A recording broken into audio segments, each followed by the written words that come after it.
द्रौपदी और पांडवों ने भगवान श्री कृष्ण से पूछा कि उनको इतना दुख मिलने का कारण क्या है।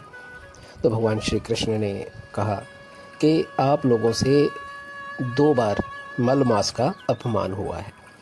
कोई साधारण व्यक्ति हो तो समझ में आता है, परंतु एक व्यक्ति का ज्ञानवान सामर्थ होने के बाद भी यदि मल मास का अपमान करता है तो दुख का कारण बनता ही है।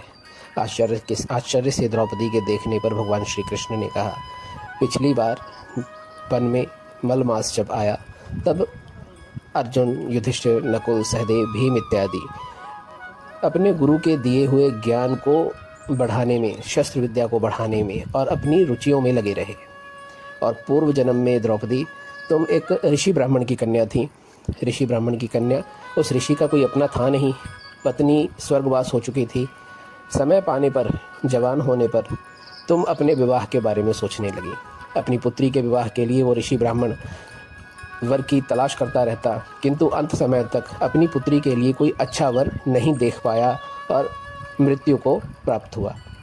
मृत्यु के समय कन्या ने बहुत विलाप किया और उसका विलाप सुनकर वन में रहने वाले अन्य ऋषिगण लोग वहां आए और उन्होंने देखा कि ऋषि ब्राह्मण की मृत्यु हो गई है। तो कन्या को सांत्वना दिया और उस कन्या ने अपने पिता का अंतिम संस्कार क्रिया आदि की। और इस क्रिया आदि करने के बाद में एक समय दुर्वासा ऋषि उस कन्या के आश्रम पर आए। दुर्वासा ऋषि उसके पिता के मित्र थे। दुर्वासा ऋषि को कन्या ने नमस्कार किया तो दुर्वासा ऋषि ने कन्या को मल मास की पूजा सेवा करने के लिए कहा। तो उस कन्या ने दुर्वासा ऋषि का ये कहकर अपमान कर दिया कि मल मास की कौन पूजा करता है, ये तो मैला मास होता है, इसका क्या करेंगे। वो ऐसा कौन सा पुण्य है जो कार्तिक, बैसाख मास आदि नहीं दे सकते। इस प्रकार करके कन्या ने मल मास का तिरस्कार किया।